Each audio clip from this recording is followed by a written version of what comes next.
इस लेक्चर के अंदर हम मैकियावेली को डिस्कस करेंगे। मैकियावेली के रिलेटेड जितने भी फैक्ट्स हैं या फिर कंसेप्ट्स हैं उनको हम इस लेक्चर के अंदर डिटेल तरीके से डिस्कस करने की कोशिश करेंगे। तो सबसे पहले जब मैं मैकियावेली की बात करता हूँ, मैकियावेली का जन्म हुआ था फ्लोरेंस, इटली में। मैकियावेली 1469 में पैदा होते हैं और 1527 में उनकी डेथ हो जाती है। तो ये याद रखना है आपको कि वो इटली में पैदा हुए थे। वो एक पॉलिटिकल रियलिस्ट थे।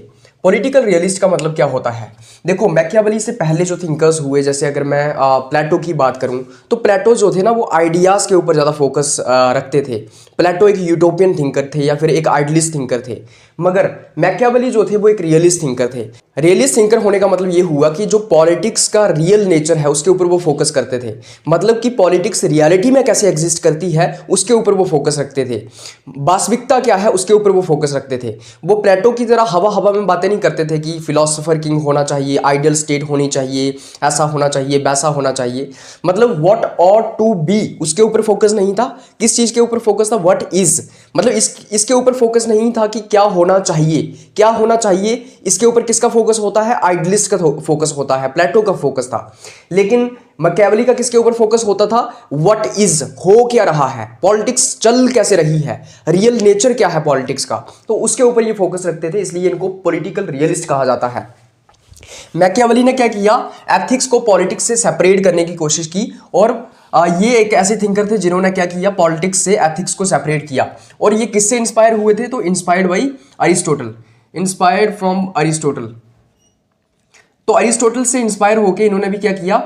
पॉलिटिक्स से एथिक्स को सेपरेट किया। इन्होंने कहा कि पॉलिटिक्स का जो है अपना अस्तित्व है और एथिक्स का पॉलिटिक्स से कुछ लेना देना नहीं है। मतलब पॉलिटिक्स के अंदर एथिक्स काम नहीं करेगा। एथिक्स क्या होता है? सही क्या है, गलत क्या है, मोरालिटी क्या है। लेकिन इन्होंने कहा कि पॉलिटिक्स के अंदर एथिक्स का क्या काम है भाई? पॉलिटिक्स अपने नेचर के हिसाब से चलती है, पॉलिटिक्स का अपना नेचर है। मतलब पॉलिटिक्स के अंदर ये नहीं देखा जाता है कि सही क्या है, गलत क्या है, बल्कि पॉलिटिक्स के अंदर ये देखा जाता है कि तुम्हें फायदा कहाँ हो रहा है। पॉलिटिक्स के अंदर ये देखा जाता है कि अपने देश का जो इंटरेस्ट है उसको कैसे अचीव करना है, अपने नेशन इंटरेस्ट को कैसे अचीव करना है। पॉलिटिक्स के अंदर ये नहीं देखा जाता है कि सही है या गलत क्या है। अगर आपको अपने देश को स्ट्रांग बनाना है तो अगर आप छल कपट करके भी उसको स्ट्रांग बनाते हैं तो ये चलेगा। मतलब पॉलिटिक्स के अंदर वो जस्टिफाइड है। अगर आप अपने देश को स्ट्रांग बनाना चाहते हैं और किसी दूसरे देश के ऊपर तुम अटैक भी कर लेते हो, किसी की डेथ, किसी की हत्या भी कर लेते हो, तो ये भी जस्टिफाइड है पॉलिटिक्स के अंदर, क्योंकि तुम अपने देश के इंटरेस्ट के बारे में सोच रहे हो। तो उन्होंने कहा कि पॉलिटिक्स का एथिक्स के साथ कुछ लेना देना नहीं है, इसलिए इन्होंने क्या किया? पॉलिटिक्स से एथिक्स को सेपरेट किया। जैसे अगर मैं गांधी की बात करूं, अगर मैं प्लेटो की बात करूं, तो इन लोगों ने जो है कहा है कि एथिक्स का और पॉलिटिक्स का एक रिलेशनशिप है। भाई पॉलिटिक्स और एथिक्स सेपरेट नहीं हो सकते हैं, इनका एक इरिवर्सिबल रिलेशनशिप है। गांधी की अगर मैं बात करूं, उन्होंने कहा यार पॉलिटिक्स में तो एथिक्स होना ही चाहिए, क्योंकि पॉलिटिक्स में तुम सही क्या है, गलत क्या है, इसको तुम्हें देखना चाहिए। लेकिन मैकियावेली ने कहा यार पॉलिटिक्स का अपना लॉ ऑफ नेचर है और एथिक्स का अपना काम है, तो पॉलिटिक्स का एथिक्स के साथ कोई काम नहीं होना चाहिए, क्योंकि एथिक्स को तुम पॉलिटिक्स में डालोगे तो तुम कभी भी अपने इंटरेस्ट को अचीव नहीं कर पाओगे। वो एक डिप्लोमैट थे। कहाँ पे वो डिप्लोमैट थे? तो जो फ्रांस के किंग थे उनके कोर्ट में वो डिप्लोमैट की तरह काम करते थे। तो ये याद रखना है आपको, मैकियावेली का जो करियर है वो डिप्लोमैट की तरह से शुरू हुआ है। ही वॉज डिप्लोमैट इनिशियली, और जो फ्रांस के किंग थे उनके कोर्ट में वो एज अ डिप्लोमैट काम करते थे। और उसी के साथ साथ आपको ये याद रखना है कि जो फ्रांस के किंग थे वो मैकियावेली को मिस्टर निहिलियो के नाम से मिस्टर निहिलियो के नाम से पुकारा करते थे। मिस्टर निहिलियो का मतलब क्या होता है? Mister zero.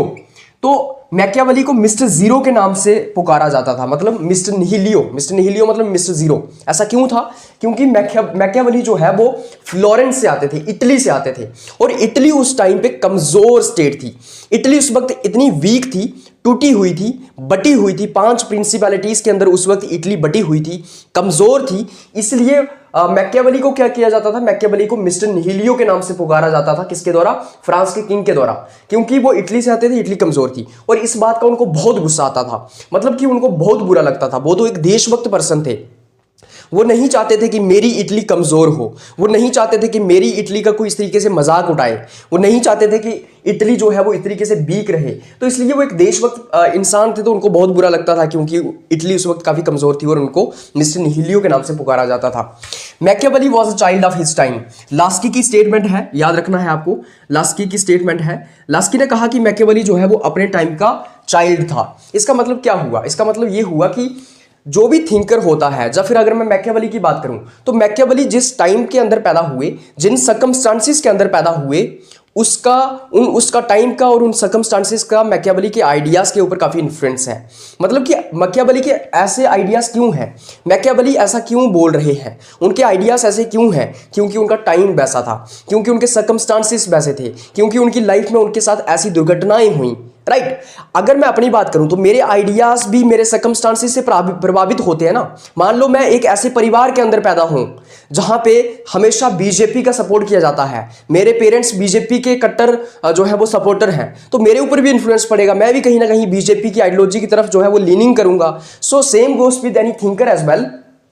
जो भी एक थिंकर होता है उसको समझने के लिए हमें उसके टाइम के बारे में समझना चाहिए, क्योंकि उसके टाइम का उसके ऊपर काफ़ी असर होता है, और उस तरीके से उसके आइडियाज़ क्यों शेप होते हैं, क्योंकि उसका टाइम जो होता है उसने शेप किए होते हैं।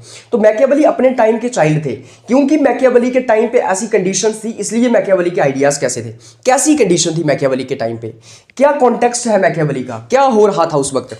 तो Machiavelli was standing at cross road between medievalism and modernism. Machiavelli जो है वो क्रॉस रोड के बीच में, क्रॉस रोड पे खड़े थे मेडिवलिज्म और मॉडर्निज्म के बीच में। मतलब कि मेडिवलिज्म खत्म हो रहा था, मॉडर्नाइजेशन स्टार्ट हो रहा था, और मैकियावेली का जन्म उस वक्त होता है जब मेडिवलिज्म खत्म हो रहा था। मेडिवलिज्म के अंदर क्या था, डार्क एज था। मतलब कि मेडिवलिज्म को आप डार्क एज कह सकते हैं, डार्क एज। मतलब कि यहाँ पे लीजन का बड़ा दबदबा था, यहाँ पे कोई लॉजिक नहीं था, रीजन नहीं था, साइंस नहीं थी, लोग समुद्र क्रॉस नहीं करते थे, इसको पाप माना जाता था। तो सुपरस्टिशंस का दौर था मेडिवलिज्म, डार्क एज सुपरस्टिशंस का दौर था, लोग सुपरस्टिशंस में फंसे हुए थे, मजहब का बहुत ज़्यादा दबदबा था, रीजन का काफ़ी दबदबा था स्टेट के अंदर। उसी के साथ साथ कोई साइंस नहीं थी, कोई रीज़न नहीं था, कोई तर्क नहीं था, कोई एजुकेशन नहीं थी, उसी के साथ साथ साइंटिफिक डेवलपमेंट्स नहीं थी, इंडस्ट्रीज नहीं थी। तो ये एक डार्क एज थी, और डार्क एज से एक शिफ्ट हो रहा था मॉडर्नाइजेशन की तरफ। मतलब कि अब क्या हो रहा था, रीजन डेवलप हो रहा था, लॉजिक डेवलप हो रहा था, साइंस डेवलप हो रही थी, इंडस्ट्रीज डेवलप हो रही थी, लोग अब समुद्र क्रॉस कर रहे थे। पहले क्या होता था, पहले ये कहा जाता था कि तुम्हें समुद्र को क्रॉस करके किसी दूसरे देश में नहीं जाना है, ये पाप है। लेकिन फिर क्या होने लगा, ज्योग्राफिकल एक्सप्लोरेशंस होने लगी, कंपास का इन्वेंशन हुआ, और उसके बाद हम देखते हैं कि ब्रिटेन से, फ्रांस से, पोर्चुगल से कई सारे व्यापारी दूसरे देशों में जाने लगे, व्यापार करने लगे। तो एक नया रिवाज स्टार्ट हुआ, एक्सप्लोरेशन स्टार्ट हुई, ट्रेड होने लगा। तो मैकियावेली जिस वक्त पैदा होते हैं उस वक्त डार्क एज खत्म हो रही थी और मॉडर्नाइजेशन स्टार्ट हो रहा था। उसी के साथ साथ मैंने आपको बताया कि इटली उस वक्त काफी वीक था, कमजोर था और डिवाइडेड था। मतलब 5 प्रिंसिपैलिटीज के अंदर इटली बटा हुआ था। उसी के साथ साथ नेशन स्टेट का कंसेप्ट इमर्ज कर रहा था यूरोप के अंदर। तो यूरोप के अंदर क्या हो रहा था, नेशन स्टेट्स का कंसेप्ट इमर्ज हो रहा था। मतलब यूरोप के अंदर नेशन स्टेट उभर रहे थे, लेकिन इटली नेशन स्टेट नहीं बन रहा था। तो ये भी एक कंसर्न था मैकियावेली का कि नेशन स्टेट जो है वो इमर्ज हो रहे हैं यूरोप के अंदर, लेकिन इटली का क्या हो रहा है। आपको एक बात याद रखनी है कि ये जो नेशन स्टेट का कंसेप्ट था ये कहाँ से आया, तो ट्रीटी ऑफ वेस्टफेलिया से ही आता है। ट्रीटी ऑफ वेस्टफेलिया ये होती है 1648 में, और यहाँ से जो है वो फॉर्मली नेशन स्टेट का कंसेप्ट जो है वो इमर्ज होता है। तो ये एक फैक्ट आपको याद रखना है, ठीक है। तो हम देखते हैं कि नेशन स्टेट का कंसेप्ट जो है वो इमर्ज हो रहा था यूरोप के अंदर, लेकिन इटली एक नेशन स्टेट नहीं थी। तो मैकियावेली चाहता था कि इटली भी एक नेशन स्टेट बने। उसी के साथ साथ रिनेसां का दौर स्टार्ट हो रहा था। रिनेसां क्या होता है, रीबर्थ, पुनर्जन्म होना, एक नई शुरुआत, एक नए दौर की शुरुआत हो रही है। तो रिनेसां का मतलब अब रीजन के ऊपर फोकस किया जा रहा था, तर्क के ऊपर फोकस किया जा रहा था, साइंस के ऊपर फोकस किया जा रहा था, इंडस्ट्रियल रेवोल्यूशन हो रहा था, कैपिटलिज्म इमर्ज कर रहा था, सेकुलरिज्म इमर्ज कर रहा था, और ह्यूमैनिज्म, इसका सेकंड एस्पेक्ट क्या है, ह्यूमैनिज्म इमर्ज कर रहा था। मतलब ह्यूमन बींग्स जो है अब सेंटर पे है, ह्यूमंस के ऊपर ज़्यादा फोकस है। पहले स्टेट के ऊपर ज़्यादा फोकस होता है, रिलीजन के ऊपर ज़्यादा फोकस होता था, लेकिन अब इंडिविजुअल को सेंटर में लिया जा रहा था। तो रिनेसां का दौर स्टार्ट हो रहा था, मतलब नया जन्म हो रहा था, डार्क एज खत्म हो रही थी, इनलाइटनमेंट फेज स्टार्ट हो रहा था। तो ये सर्कमस्टांसेस एंड कंडीशंस थे से मैकियावेली के टाइम के। तो मैकियावेली ने देखा कि इटली इतना कमजोर है, वीक है, तो वो इटली को यूनिफाई करना चाहता था, इटली को एक स्ट्रॉन्ग नेशन बनाना चाहता था, स्ट्रॉन्ग नेशन स्टेट बनाना चाहता था, वो इटली को पावरफुल बनाना चाहता था, वो ताकतवर बनाना चाहता था इटली को। इसीलिए आप पूरी की पूरी मैकियावेली के फिलॉसफी के अंदर देखेंगे कि वो सिर्फ और सिर्फ इटली को यूनिफाई करना चाहता है, इटली को वो स्ट्रॉन्ग बनाना चाहता है, क्योंकि इटली कमजोर थी। ये सर्कमस्टांसेस जो थे, इनका असर पड़ा है मैकियावेली की लाइफ में, क्योंकि इटली कमजोर थी इसलिए वो इटली को पावरफुल बनाना चाहता था, और इसलिए उसके आइडियाज ऐसे हैं। अगर इटली कमजोर ना होती तो उसके आइडियाज ऐसे नहीं होते। तो इसलिए Machiavelli was child of his time. ये किसकी स्टेटमेंट है? हेरोल्ड जे लास्की की स्टेटमेंट है। हेरोल्ड जे लास्की ने यह भी कहा कि Machiavelli is the child of renaissance, मतलब जैसे रेनेसां स्टार्ट हुआ, पुनर्जन्म हुआ, मतलब जैसे रेनेसां स्टार्ट हुआ, एनलाइटनमेंट का फेज स्टार्ट हुआ, डार्क एज खत्म हुई, रीजन लॉजिक साइंस का दौर स्टार्ट हुआ, ह्यूमैनिज्म का दौर स्टार्ट हुआ, तो उस वक्त मैकियावेली का जन्म हुआ था। तो मैकियावेली जो है वो रेनेसां का बच्चा है, चाइल्ड है। उसी के साथ साथ हाउ कैन इटली प्रॉस्पर, तो ये उसका मेजर कंसर्न था कि किस तरीके से इटली को प्रॉस्पर करना है, इटली को स्ट्रॉन्ग बनाना है, इटली को पावरफुल बनाना है, इटली को दोबारा से खुशहाल कैसे बनाना है। तो उसने दो तरीके बताए, उसने दो फॉर्म ऑफ गवर्नमेंट बताई। एक आ गई रिपब्लिक, एक आ गई मोनार्की। उसने पहले कहा कि रिपब्लिकन फॉर्म ऑफ गवर्नमेंट होनी चाहिए या फिर मोनार्कियल फॉर्म ऑफ गवर्नमेंट होनी चाहिए। तो उसने दो तरीके बताए। उसने कहा कि इटली को हम प्रॉस्पर कर सकते हैं, इटली को हम पावरफुल या स्ट्रॉन्ग बना सकते हैं। दो तरीके हैं, या तो रिपब्लिकन फॉर्म ऑफ गवर्नमेंट होगी या मोनार्की होगी। उसने कहा रिपब्लिकन फॉर्म ऑफ गवर्नमेंट जो है आइडियल है, ये सबसे बेस्ट है, रिपब्लिकन फॉर्म ऑफ गवर्नमेंट सबसे बढ़िया है। लेकिन प्रॉब्लम ये है कि ये इटली के अंदर काम नहीं कर सकती है, क्योंकि रिपब्लिकन फॉर्म ऑफ गवर्नमेंट उन्हीं देशों के अंदर होनी चाहिए जहां पे लोगों के पास सिविक वर्चू है। सिविक वर्चू का मतलब क्या होता है? लोगों के पास जो है वो सिविक सेंस हो, लोगों के पास उनकी जो ड्यूटीज हैं उसकी तरफ उनकी रिस्पॉन्सिबिलिटी हो, अपनी ड्यूटीज के बारे में वो जानते हों, वो पढ़े लिखे हों, उनके अंदर लॉजिक हो, और उसी के साथ साथ जो स्टेट की तरफ उनकी रिस्पॉन्सिबिलिटीज़ हैं उनको वो जानते हों। तो उसने कहा कि रिपब्लिकन फॉर्म ऑफ गवर्नमेंट सबसे बढ़िया है, लेकिन प्रॉब्लम ये है कि ये इटली के अंदर काम नहीं कर सकती है, क्योंकि ये वहाँ पे काम करेगी जहाँ पे लोगों के पास सिविक वर्चू है, लोग जो है सिविलाइज्ड हैं, पढ़े लिखे हैं, अपनी ड्यूटीज़ के बारे में जानते हैं। उसने कहा कि मोनार्की जो है उन देशों में काम करेगी जहाँ पे लोगों के पास कोई सिविक वर्चू नहीं है, जैसे इटली, जहाँ पे लोगों के पास कोई सिविक वर्चू नहीं है, लोग जो है फिकल माइंडेड हैं, कवर्ड हैं, ग्रीडी हैं। तो उन्होंने कहा कि ऐसे लोगों के लिए मोनार्की सबसे बढ़िया गवर्नमेंट है, क्योंकि ऐसे लोगों को लाठी से चलाना है, तुम्हें रॉड से चलाना है तुम्हें ऐसे लोगों को। तो रॉड का यूज करके, लाठी का यूज करके मोनार्की जो है वो बेस्ट रहेगी इटली जैसे देशों के लिए, क्योंकि इटली के अंदर जो है वो लोग फिकल माइंडेड होते हैं, कवर्ड होते हैं, ग्रीडी होते हैं, सेल्फिश होते हैं, इसीलिए कोई सिविक वर्चू नहीं होती है उनमें, कोई सिविक सेंस नहीं होती है उनमें। इसलिए ऐसे लोगों को चलाने के लिए तुम्हारे पास मोनार्की होनी चाहिए, तुम्हारे पास राजा का शासन होना चाहिए, और डंडे से तुम्हें चलाना है, रॉड का यूज करके पनिशमेंट तुम्हें दे के तुम्हें उस वक्त तुम्हें जो है रूल करना है। इसलिए मोनार्की जो है वो इटली जैसे देशों के लिए बेहतर है। तो इटली के लिए वो मोनार्की को रिकमेंड करता है। उसकी बहुत मशहूर किताब है जो आपको रट लेनी है, उसको भूलना नहीं है, वो है द प्रिंस। ये 1532 में आती है, बहुत ही मशहूर किताब है, पॉलिटिक्स के अंदर तो काफ़ी फेमस बुक है। इस किताब के अंदर वो मोनार्की का जिक्र करते हैं। वो कहते हैं कि इटली के लिए monarchial form of government best होगी। तो इटली के लिए वो मोनार्की को रिकमेंड करते हैं। किसको? मोनार्की को रिकमेंड करते हैं। किसके लिए? इटली के लिए। इसके अंदर, इस किताब के अंदर वो एडवाइसेस दे रहे हैं किसको? लॉरेंजो डी मेडिकी, जो कि एक प्रिंस है मेडिकी फैमिली का। तो ये जो लॉरेंजो डी मेडिकी है, इसको कुछ वो एडवाइसेस देने का काम कर रहे हैं। लॉरेंजो डी मेडिकी जो है वो मेडिकी फैमिली से आता है। मेडिकी फैमिली एक रॉयल फैमिली है इटली के अंदर, रॉयल फैमिली है। और जो इस रॉयल फैमिली का आने वाला प्रिंस है, मतलब जो इटली का आने वाला राजा है, वो कौन होगा? लॉरेंजो डी मेडिकी होगा। सिंपल कहने की बात यह है कि मेडिकी फैमिली इटली के अंदर रूल करती है, और मेडिकी फैमिली से जो आने वाला राजा है वो है लॉरेंजो डी मेडिकी। तो लॉरेंजो डी मेडिकी जो आने वाला प्रिंस है, ठीक है, जो आने वाला राजा है इटली के अंदर, उसको वो कुछ एडवाइसेस दे रहे हैं, उसको बता रहे हैं कि कैसे तुझे रूल करना है, कैसे तू इटली को स्ट्रॉन्ग बना सकता है, कैसे तू इटली को पावरफुल बना सकता है। तो इस तरीके से वो कई सारी एडवाइसेस जो है वो प्रिंस को इस किताब के अंदर देने का काम कर रहे हैं।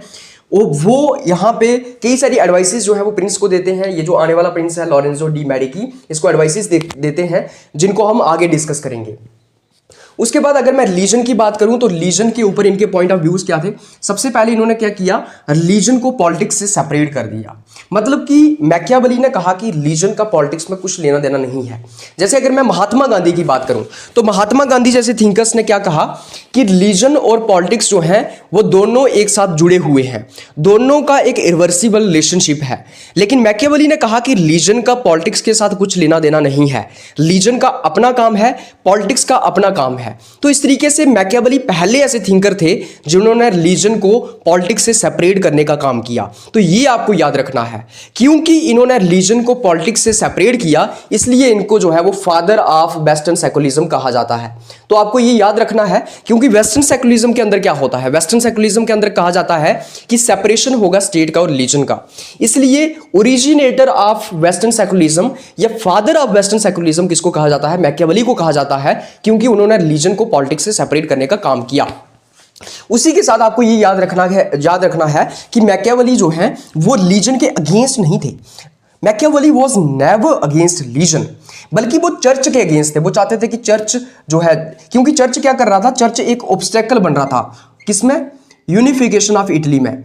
इटली स्ट्रांग नहीं बन पा रहा था, इटली का यूनिफिकेशन नहीं हो पा रहा था, इटली जो बटा हुआ था दोबारा से इकट्ठा नहीं हो पा रहा था, क्योंकि चर्च जो है एक ऑब्स्टेकल बन रहा था कहां पे, यूनिफिकेशन ऑफ इटली में। इसलिए वो चर्च के खिलाफ थे, लेकिन वो रिलीजन के खिलाफ नहीं थे। वो कहते हैं कि रिलीजन को पॉजिटिवली हमें यूज करना चाहिए। वो कहते हैं कि रिलीजन जो है, वो तो ये भी कहते हैं कि प्रिंस को जो है वो रिलीजियस दिखना चाहिए पब्लिक के अंदर, ताकि वो वैलिडेशन गेन कर सके पब्लिक की, ताकि वो पब्लिक का सपोर्ट गेन कर सके। लेकिन इसका मतलब ये नहीं है कि रिलीजन को तुम पॉलिटिक्स में घुसाओगे, रिलीजन और पॉलिटिक्स को तुम्हें सेपरेट करना है। इसलिए उनको फर्स्ट मॉडर्न थिंकर भी कहा जाता है। तो मैकियावेली को जो है वो फर्स्ट मॉडर्न थिंकर भी कहा जाता है, ये भी आपको याद रखना है। उसके बाद कुछ इंपॉर्टेंट बुक्स हैं मैकियावेली की जो आपको याद रखनी है, और इन किताबों को आपको एकदम रट लेना है, क्योंकि यहाँ से डायरेक्टली क्वेश्चन पूछा जाता है CUET PG पॉलिटिकल साइंस के अंदर। सबसे पहले किताब है इनकी art of war. Art of war जो है ये 1521 में आती है। ये जो आर्ट ऑफ वॉर है, एक और आर्ट ऑफ वॉर है जो कि सुन त्जू के द्वारा लिखी हुई है, तो आपको ये याद रखना है, सुन त्जू। तो एक और आर्ट ऑफ वॉर है जो कि सुन त्जू के द्वारा लिखी गई है, और एक आर्ट ऑफ वॉर जो है वो मैकियावेली के द्वारा लिखी गई है जो कि 1521 में आती है। उसके बाद सेकंड है हिस्ट्री ऑफ फ्लोरेंस 1525, थर्ड है डिस्कोर्सेस ऑन लिवी 1531, और लास्ट है द प्रिंस 1532। प्रिंस तो काफ़ी इंपॉर्टेंट है, ये तो आपको भूलनी ही नहीं है, राइट। सारी किताबें इंपॉर्टेंट हैं, ये आपको याद रखनी है। उसके बाद इंस्ट्रक्शंस टू प्रिंस। तो मैकियावेली कुछ इंस्ट्रक्शंस देता है प्रिंस को अपनी किताब द प्रिंस के अंदर। किस प्रिंस को वो इंस्ट्रक्शंस दे रहा है, तो लॉरेंजो डी मेडिकी, जो कि आने वाले प्रिंस हैं उसके इटली के, और जो कि मेडिकी फैमिली से आते हैं, उनको कुछ इंस्ट्रक्शंस देने का काम कर रहा है वो अपनी किताब द प्रिंस के अंदर। क्या वो इंस्ट्रक्शंस हैं? सबसे पहले तो वो ये समझाता है कि politics is not ethics and hence prince should know how to be bad rather than how to be good. सबसे पहले मैकियावेली ये कहते हैं कि यार पॉलिटिक्स जो है ना वो एथिक्स नहीं है। तो सबसे पहले तो प्रिंस को ये समझना चाहिए कि बुरा कैसे बना जाता है, ना कि अच्छा कैसे बना जाता है। तो यहाँ पे वो ये बताने की कोशिश कर रहे हैं कि एथिक्स अलग चीज़ है, पॉलिटिक्स अलग चीज़ है। एथिक्स का पॉलिटिक्स में कोई लेना देना नहीं है। पॉलिटिक्स में सही और गलत नहीं देखा जाता। पॉलिटिक्स में ये नहीं देखा जाता है कि लोग आपके बारे में क्या कहेंगे, ये नहीं देखा जाता है कि सही क्या है गलत क्या है, बल्कि पॉलिटिक्स में अपने देश को स्ट्रॉन्ग किया जाता है, अपने नेशनल इंटरेस्ट को अचीव किया जाता है। तो यहाँ पे वो कह रहे हैं कि प्रिंस को ये जानना चाहिए कि बुरा कैसे बना जाता है रादर देन कि अच्छा कैसे बना जाता है। अगर तुम अपने लोगों की नज़रों में बुरे भी हो तो कोई चक्कर नहीं है, लेकिन तुम्हें क्या करना है, अल्टीमेटली तुम्हें अपने देश को स्ट्रॉन्ग करना है, अपने देश को तुम्हें स्ट्रॉन्ग करना है, अपने देश को जो है पावरफुल बनाना है, नो मैटर कि लोग आपके बारे में क्या कहेंगे। तो prince should know that how to be bad rather than how to be good. उसके बाद मैकियावेली जो है वो ह्यूमन नेचर के बारे में बताते हैं। वो बताते हैं कि इंसान बाई नेचर कैसा होता है, तो वो इंसान का जो नेचर है उसके बारे में बताते हैं। वो कहते हैं कि man is selfish, coward, fickle minded, ungrateful, fearful, avaricious. वो कहते हैं कि इंसान जो है वो खुद गर्ज है, कवर्ड है, कायर है, फिकल माइंडेड है, अनग्रेटफुल है, फेयरफुल है, एब्रेशियस है। तो इस तरीके से वो बताते हैं कि ऐसा इंसान है, और ऐसे इंसान को रूल करने के लिए तुम्हारे पास लाठी और डंडा होना चाहिए, क्योंकि ये ऐसे दरिंदे ही ऐसे नहीं सुधरेंगे। उसके बाद prince should never take property of others. Machiavelli ये कहते हैं कि प्रिंस को कभी भी किसी की प्रॉपर्टी उससे नहीं छीननी चाहिए। क्यों नहीं छीननी चाहिए? क्योंकि वो ये कहते हैं कि एक इंसान अपने जो फादर है उसकी डेथ भूल सकता है, लेकिन अपने फादर की संपत्ति में उसका हिस्सा नहीं भूल सकता। So man can forget the loss of his father's death but never forget the loss of his patrimony.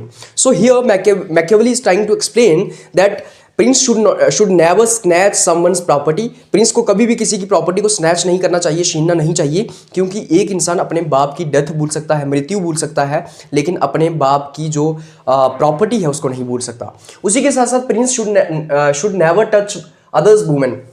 कभी भी किसी पराई औरत को, किसी दूसरे की महिला को प्रिंस को टच नहीं करना चाहिए। तो प्रिंस को ये कहा जा रहा है कि प्रिंस को किसी भी वुमेन को टच नहीं करना चाहिए, किसी भी पराई महिला को टच नहीं करना चाहिए, क्योंकि इंसान जो होता है, जो मेंस होते हैं, वो बड़े पॉजेसिव होते हैं अपनी महिलाओं की तरफ, अपनी वुमेन्स की तरफ। उसके बाद वो क्वालिटीज़ ऑफ प्रिंस की बात करता है कि प्रिंस के अंदर क्या क्वालिटीज़ होनी चाहिए। तो वो कहता है कि prince should be clever like fox and strong like lion. वो कहता है कि प्रिंस जो है वो लोमड़ी की तरह चालाक होना चाहिए और बहादुर या स्ट्रांग होना चाहिए, किसकी तरह? शेर की तरह। क्यों? क्लेवर लाइक फॉक्स क्यों होना चाहिए? ताकि वो अपने अगेंस्ट जो कॉन्स्पिरेसीज हैं, कॉन्स्पिरेसीज को समझ सके, कोई उसके अगेंस्ट साजिशें तो नहीं चल रही हैं, तो इसलिए वो क्लेवर लाइक फॉक्स होना चाहिए, मतलब लोमड़ी की तरह वो चालाक होना चाहिए, ताकि उसके खिलाफ कोई साजिशें नहीं रच रहा है, कोई कॉन्स्पिरेसीज तो नहीं कर रहा है, वो समझ सके। और strong like line, strong like line क्यों होना चाहिए? स्ट्रॉन्ग, पावरफुल इसलिए होना चाहिए कि अगर उसके खिलाफ कोई कॉन्स्पिरेसीज रच रहा है तो उसको वो क्रश कर सके, उसको वो खत्म कर सके। इतना वो ताकतवर और पावरफुल होना चाहिए, शेर के इतना वो ताकतवर होना चाहिए कि अगर उसके खिलाफ कोई आंख उठाकर देखे, अगर उसके खिलाफ कोई साजिश करे तो उसको वो एकदम क्रश कर दे, खत्म कर दे और दोबारा कोई ऐसा करने की ना सोचे। तो इसलिए वो स्ट्रॉन्ग लाइक लाइन भी होना चाहिए। मैनेजमेंट ऑफ पावर, वो कहते हैं कि पावर को किस तरीके से मैनेज करना है। तो वो कहते हैं it is better for prince to be fear than loved. वो कहते हैं कि ये अच्छा है कि प्रिंस से लोग डरें रादर देन कि प्रिंस से लोग प्यार करें। तो लोग तुमसे डरने चाहिए, ना कि लोग तुमसे प्यार करने चाहिए। प्यार लोग नहीं करेंगे चलेगा, प्यार तुमसे लोग नहीं करेंगे चलेगा, लेकिन लोग तुमसे डरेंगे नहीं, ये नहीं चलेगा। तो लोग तुमसे डरने चाहिए, लोगों के अंदर तुम्हारा खौफ होना चाहिए, राइट। उसके बाद वो कहते हैं कि प्रिंस जो है वो कोल्ड ब्लडेड मैन होना चाहिए, ठंडे खून का आदमी होना चाहिए। प्रिंस जो है वो ठंडे दिमाग वाला या ठंडे खून वाला आदमी होना चाहिए, कोल्ड ब्लडेड मैन होना चाहिए। और उसको पैशंस के साथ एक्ट नहीं करना है, उसको रॉ पैशन के साथ एक्ट नहीं करना है, उसको इमोशंस के साथ जो है काम नहीं करना है। अपनी भावनाओं को उसको जो है वो उसको जकड़ के रखना है, मतलब भावनाओं में बह नहीं जाना है। तो बेसिकली पैशंस में उसको एक्ट नहीं करना है, क्योंकि कोमल भावनाएं और महान उद्देश्य एक साथ नहीं चलते। तो बेसिकली उसको पैशंस में नहीं बह जाना है, पैशंस के अकॉर्डिंगली एक्ट नहीं करना है, बल्कि उसके जो एक्शंस होंगे ना वो कैलकुलेटेड होने चाहिए, मतलब कैलकुलेटेड एक्शंस होने चाहिए उसके। अगर वो किसी के ऊपर अटैक कर रहा है तो वो उसको फिर पूरे तरीके से क्रश कर दे। उसके बाद उसने कहा कि पावर के 2 डायमेंशन होते हैं, power has 2 dimensions, one is love and second one is force. वो कहता है कि पहला ऑप्शन तो तुम्हारा क्या होना चाहिए? प्यार होना चाहिए। सबसे पहले किसी के ऊपर फोर्स इस्तेमाल मत करो, फोर्स तुम्हारा फर्स्ट ऑप्शन नहीं होना चाहिए, नॉट फर्स्ट ऑप्शन। सबसे पहले तुम प्यार से काम करो। लेकिन अगर तुमने फोर्स यूज की है, अगर तुम फोर्स यूज कर रहे हो तो फिर किसी को सिर्फ अटैक करके उसको जख्मी करके मत छोड़ो, बल्कि उसको क्रश कर दो, मिटा दो उसको, इस तरीके से उसको खत्म करो कि दोबारा वो तुम्हारे से रिवेंज ना ले सके। और वो क्या रिवेंज ले सके? दोबारा दुनिया का कोई इंसान तुमसे रिवेंज ना ले सके, क्योंकि वो ये जानता है कि अगर तुमसे बदला लिया जाएगा तो तुम उसका क्या हाल करोगे। तो उन्होंने कहा कि crush enemy and don't leave alive to take revenge, मतलब कि किसी को चोटिल करके नहीं छोड़ना है। पहले तो तुम्हें फोर्स इस्तेमाल करनी नहीं है किसी के ऊपर। अगर प्यार से काम बन रहा है तो प्यार से काम बना लो, लेकिन अगर तुम्हें फोर्स यूज करनी पड़ रही है तो इस तरीके से करो कि जो तुम्हारा एनिमी था, जो तुम्हारा दुश्मन था, उसको तुम क्रश कर दो, उसको तुम खत्म कर दो, और ताकि दोबारा तुम्हारे खिलाफ कोई इस तरीके की हरकत ना करे, तुम्हारे खिलाफ कोई मतलब की बात भी ना कर सके। तो एक एग्जाम्पल सेट करनी है आपको, इस तरीके से आपको पावर का यूज करना है। उसके बाद अगर मैं मैकियावेली के व्यूज देखूं फॉर्चून के ऊपर, तो फॉर्चून के ऊपर क्या व्यूज थे मैकियावेली के? देखो, सबसे पहले आप फॉर्चून का मतलब क्या समझते हैं? फॉर्चून होती है लक, मतलब किस्मत। तो ऐसे तो फॉर्चून को हम लक से कंपेयर करते हैं कि लक जो है वो फॉर्चून है, मतलब किस्मत जो है आपकी। लेकिन मैकियावेली जो थे वो फॉर्चून को नेगेटिव सेंस ऑफ टर्म्स में देखते थे। नेगेटिव सेंस ऑफ टर्म्स में मतलब वो फॉर्चून को जो है वो बैड लक समझते थे। वो कहते थे कि फॉर्चून होती है बैड लक, मतलब बुरी किस्मत या फिर अनकंट्रोलेबल कंडीशन। तो वो कहते हैं कि फॉर्चून का मतलब ये है कि ऐसी स्थिति जिसको तुम कंट्रोल नहीं कर सकते हो, मतलब कि एक ऐसी इमरजेंसी कंडीशन जो तुम्हारे हाथ में नहीं है। तो वो फॉर्चून को किस्मत नहीं मानते हैं बल्कि बदकिस्मती मानते हैं। वो इसको नेगेटिव सेंस ऑफ टर्म्स में देखते हैं और वो फॉर्चून को बैड लक कहते हैं। वो कहते हैं ये एक अनकंट्रोलेबल कंडीशन होती है। वो कहता है कि फॉर्चूना के ऊपर इंसान का कोई कंट्रोल नहीं होता है। Even if Prince has all the qualities to be successful, he still can face Fortuna। तो उन्होंने कहा, मैकियावेली ये कहते हैं कि अगर प्रिंस के पास सारी क्वालिटीज हैं सक्सेसफुल होने की, फिर भी उसको अनकंट्रोलेबल कंडीशन यानी कि फॉर्चूना का सामना करना पड़ सकता है। तो प्रिंस अगर बहुत अच्छा है, सारी क्वालिटीज़ है उसके अंदर, मतलब अपने देश को स्ट्रॉन्ग बना सकता है, लेकिन फिर भी उसके सामने कोई फॉर्चून आ सकती है या फिर अनकंट्रोलेबल कंडीशन आ सकती है और उसको सामना करना पड़ सकता है और उसके ऊपर उसका कोई कंट्रोल नहीं है। वो सजेस्ट करते हैं प्रिंस को कि फॉर्चूना को जो है वो करेज के साथ फेस किया जाए। उसके बाद मैकियावेली का कंसेप्ट डुअल मोरालिटी का, मतलब डुअल मोरालिटी का कंसेप्ट है मैकियावेली का। इसका क्या मतलब है? डुअल का मतलब होता है दो तरह की मोरालिटी, मतलब दो तरह की मोरालिटी। डुअल मोरालिटी दो तरह की मोरालिटी, एक आ गई पर्सनल लाइफ में, एक आ गई पब्लिक लाइफ में। वो कहते हैं कि प्रिंस की पर्सनल लाइफ में मोरालिटी होनी चाहिए, एथिक्स होने चाहिए, पब्लिक लाइफ में मोरालिटी और एथिक्स नहीं होने चाहिए। वो कहते हैं कि इंसान जो पर्सनल लाइफ है ना, जो प्रिंस है उसकी पर्सनल लाइफ जो है, प्रिंस की पर्सनल लाइफ में प्रिंस सही गलत देखे, मोरालिटी के ऊपर विश्वास करे, एथिक्स को मद्देनजर रखे, लेकिन पब्लिक लाइफ में मोरालिटी नहीं आनी चाहिए, पब्लिक लाइफ में एथिक्स नहीं आने चाहिए, मतलब सही गलत ये वो नहीं आना चाहिए, राइट। तो पर्सनल लाइफ में पर्सनल लाइफ में प्रिंस की मोरालिटी होनी चाहिए, एथिक्स भी होने चाहिए, लेकिन पब्लिक लाइफ में नहीं होने चाहिए, क्योंकि पब्लिक लाइफ में अगर एथिक्स आएंगे, अगर पॉलिटिक्स में एथिक्स आएंगे तो तुम वहाँ पे सही गलत ही देखते रहोगे। तुम ये सोचोगे यार इस वाली टेरिटरी पे कब्जा कर देता हूँ, इस इंसान को मार देता हूँ, फिर मेरा देश स्ट्रांग हो जाएगा। और ये सही बात भी है, ये सही बात भी है, क्योंकि मान लो अगर प्रिंस के सामने दो ऑप्शन है, प्रिंस अगर अपने जो बाजू वाला देश है उसकी अगर टेरिटरी को कैप्चर कर ले तो वो एक स्ट्रॉन्ग जो है अपने देश को बना सकता है, लेकिन दूसरा उसके दिमाग में जो है वो एथिक्स मोरालिटी आ रही है। वो कह रहा है ये गलत होगा, पीठ पीछे से किसी को वॉर करना ये गलत होगा, किसी की टेरिटरी को कैप्चर करना ये गलत होगा, ये सही नहीं है, ये लॉ ऑफ नेचर के अगेंस्ट है। तो इसलिए वो कहता है कि पब्लिक लाइफ में, पॉलिटिक्स में जो है वो मोरालिटी और एथिक्स नहीं होने चाहिए, क्योंकि यहाँ पे तुम्हें अपने देश का इंटरेस्ट जो है उसको अचीव करना है, सेल्फ इंटरेस्ट को अचीव करना है, नेशनल इंटरेस्ट को अचीव करना है। मैकियावेली कहता है कि एथिक्स जो है वो एथिकल डिलेमा क्रिएट करते हैं। इसका मतलब क्या हुआ? एथिक्स कैसे एथिकल डिलेमा क्रिएट करते हैं? मैंने आपको बताया कि जब तुम एथिक्स को इनकलकेट करते हो, जब तुम एथिक्स को कंसिडरेशन में लेते हो, तो तुम्हारे आगे एक डिलेमा आ जाता है, एक दुविधा आ जाती है कि तुम्हें फलाने इंसान को मारना चाहिए या नहीं मारना चाहिए, ये गलत होगा ये सही होगा, तुम्हें उसकी टेरिटरी को कैप्चर करना चाहिए या नहीं करना चाहिए, ये सही होगा या गलत होगा। तो एक तरीके का एथिकल डिलेमा आपके सामने क्रिएट हो जाता है, एक दुविधा आपके सामने आ जाती है। मान लो आपके सामने दो ऑप्शंस हैं। अपने देश को आप तभी पावरफुल बना सकते हो जब तुम आपके जो बगल का राजा है उसको पीठ पीछे से उसके ऊपर अटैक कर दोगे। तो मान लो तुम्हारा वो दोस्त है, अच्छी खासी मीटिंग चल रही है, लेकिन तुम्हें पता है कि तुम इसको सामने से नहीं मार सकते हो, तुम्हें इसको पीठ पीछे से मारना पड़ेगा। अब तुम्हारे सामने एथिकल डिलेमा क्रिएट हो जाएगा ना, अगर तुम एथिक्स को पॉलिटिक्स में इनकलकेट करोगे कि ये गलत है, ये तुम किसी की हत्या नहीं कर सकते हो, तुम किसी की टेरिटरी को कैप्चर नहीं कर सकते हो, ये गलत है, इसलिए एथिकल डिलेमा क्रिएट होता है। इसलिए अगर मोरालिटी जो है वो पर्सनल लाइफ में होनी चाहिए लेकिन पब्लिक लाइफ में नहीं होनी चाहिए, क्योंकि पब्लिक लाइफ में your ultimate concern and goal is to make your nation powerful and strong. Your ultimate goal and concern is to make Italy strong and powerful, united. So basically there should be no ethics in your public life, because ethics will create ethical dilemma, and if ethical dilemma will be created, you will not be able to make Italy strong and prosperous. So he said that prince should have ethics and morality in his personal life but not in public life, right? उसके बाद उसने कहा end justifies means। उसने कहा कि जो end होते हैं ना वो आपके means को justify करते हैं। Your ultimate purpose is to make Italy strong। तुम्हारा end क्या है? इटली को strong बनाना है।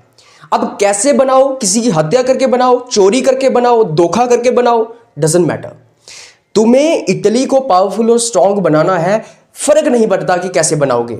वहीं दूसरी ओर गांधी यहाँ पे मैकियावेली को क्रिटिसाइज करते हैं। गांधी का ये कहना है कि your means justifies your ends. तो गांधी ने ये कहा कि जो तुम्हारे कर्म है ना, तो वो तुम्हारे एंड को, जो तुम्हारा फल है उसको जस्टिफाई करते हैं। तो गांधी ये कहते हैं कि बोया पेड़ बबूल का तो आम कहाँ से होए। तो बेसिकली अगर तुम बबूल के सीड्स को मतलब कि क्या करोगे, बो करोगे, या फिर अगर तुम बबूल के सीड्स जो है वो उनको दफनाओगे या जो कहते हैं उसको, और फिर तुम्हें आम थोड़ी ना मिलेगा। तो जब तुम पेड़ लगाओगे बबूल का आम थोड़ी ना होगा। तो बेसिकली गांधी यहाँ पे ये कहते हैं कि तुम किस तरीके से सक्सेस हासिल कर रहे हो, तुम किस तरीके से अपने एंड्स को, अपने गोल को अचीव कर रहे हो, वो काफ़ी मायने रखता है। धोखे से अगर तुमने कुछ चीज़ हासिल की है तो वो जस्टिफाइड नहीं है। अगर तुम धोखे से अगर तुम कोई चीज़ अचीव भी कर लेते हो तो वो जस्टिफाइड नहीं है। लेकिन मैकियावेली का ये कहना है कि तुम्हारा अल्टीमेट पर्पस किसी चीज़ को अचीव करना है, फर्क नहीं पड़ता धोखे से करो या कैसे करो। फॉर एग्जाम्पल, मुझे आईएएस बनना है, ये मेरा अल्टीमेट पर्पस है, ये मेरा एंड है। अब मैकियावेली ये कहते हैं कि तुम किसी भी तरीके से आईएएस बनो, मतलब आईएएस बनना तुम्हारा गोल है, फर्क नहीं पड़ता कैसे बनो। तो तुम चाहे चीटिंग करके बनो, तुम चाहे पेपर लीक करके बनो, जैसे मर्जी बनो। दूसरी ओर गांधी ये कहते हैं कि भाई तुम आईएएस, तुम्हारा अल्टीमेट पर्पस अगर आईएएस बनना है तो तुम्हें हार्डवर्क करना होगा, तुम्हें अच्छे से पढ़ाई करनी होगी, तभी तुम मतलब आईएएस बनोगे। अदरवाइज अगर तुम धोखे से आईएएस बनोगे तो वो जस्टिफाई नहीं होगा। उसके बाद फॉरेन पॉलिसी। तो मैकियावेली का फॉरेन पॉलिसी के ऊपर क्या कहना था? मैकियावेली कहते हैं कि आपकी एक्सपेंशनिस्ट फॉरेन पॉलिसी होनी चाहिए।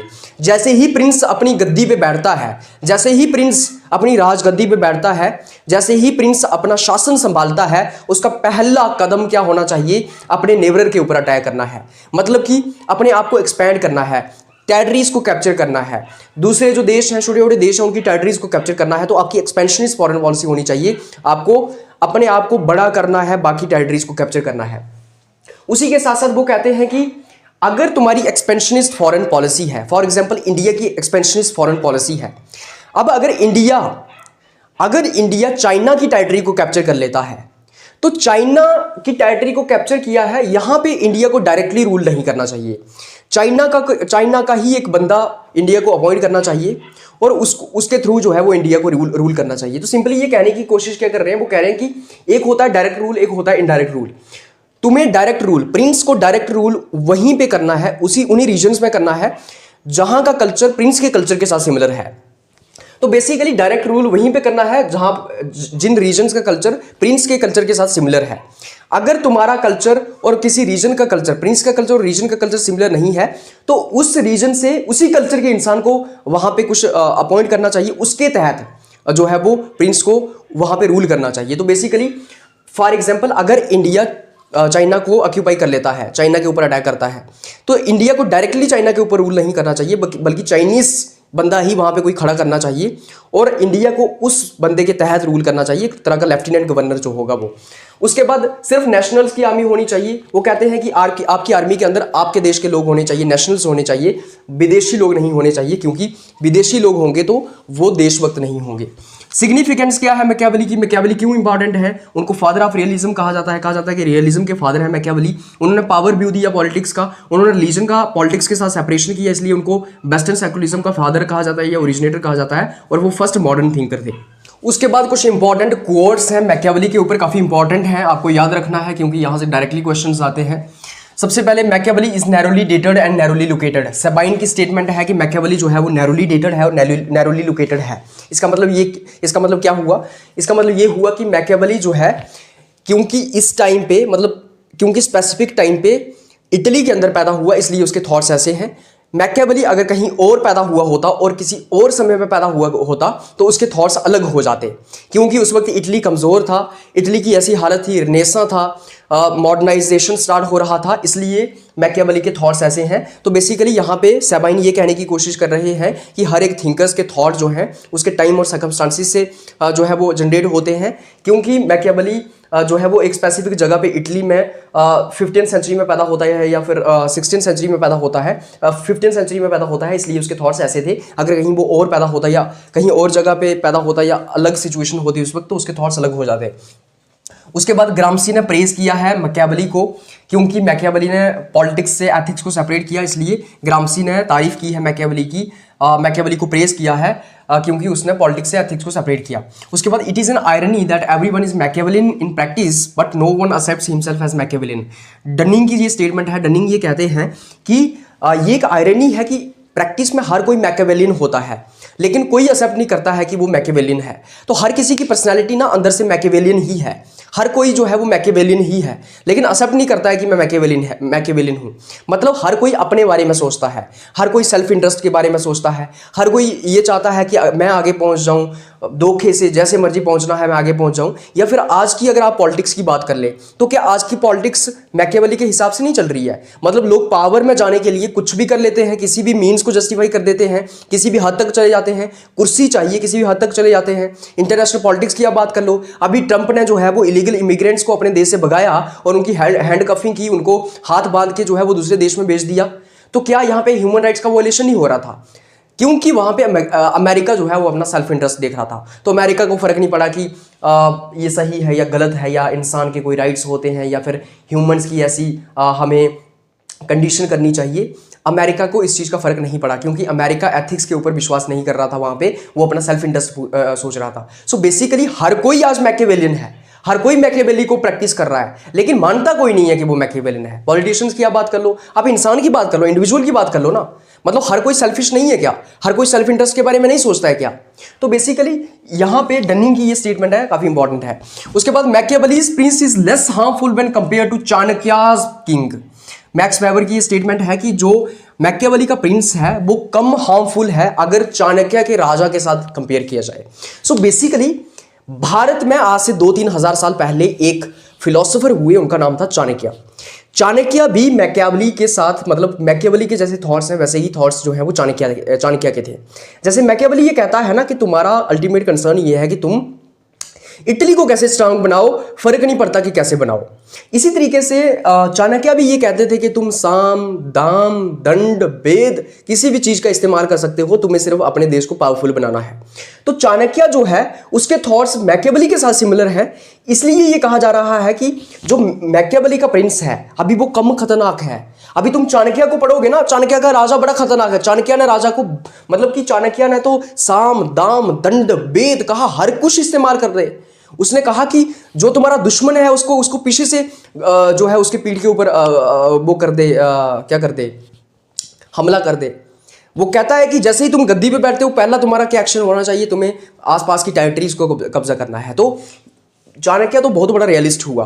चाणक्य का जो राजा था वो इससे भी खतरनाक था मैकियावेली के प्रिंस से। ये किसकी? मैक्स वेबर की स्टेटमेंट है। उसके बाद हीगल की अगर मैं बात करूं तो हीगल कहते हैं the Prince the great and true conception of a real political genius with highest and noblest purpose. तो यहाँ पे हीगल जो है द प्रिंस को, जो किताब है मैकियावेली की, उसको प्रेज कर रहे हैं। उसके बाद never attempt to win by force but can be won by deception. Machiavelli का कहना है कि किसी भी चीज को जिसको धोखे से जीता जा सकता है उसको कभी भी फोर्स से नहीं जीतना चाहिए। मतलब कभी भी वहां पे फोर्स का इस्तेमाल ना करो। जिस चीज को तुम धोखे से जीत सकते हो, धोखे से हासिल कर सकते हो, वहां पे फोर्स का इस्तेमाल नहीं करना चाहिए। तो इस तरीके से हम यहाँ पे मैकियावेली को कंप्लीट करते हैं। मुझे उम्मीद है कि आपको ये लेक्चर जो है वो इंटरेस्टिंग लगा होगा। मिलेंगे आपके साथ नेक्स्ट लेक्चर में। नेक्स्ट लेक्चर में हम थॉमस हॉब्स को डिस्कस करेंगे। तब तक आप सब लोगों का बहुत बहुत धन्यवाद।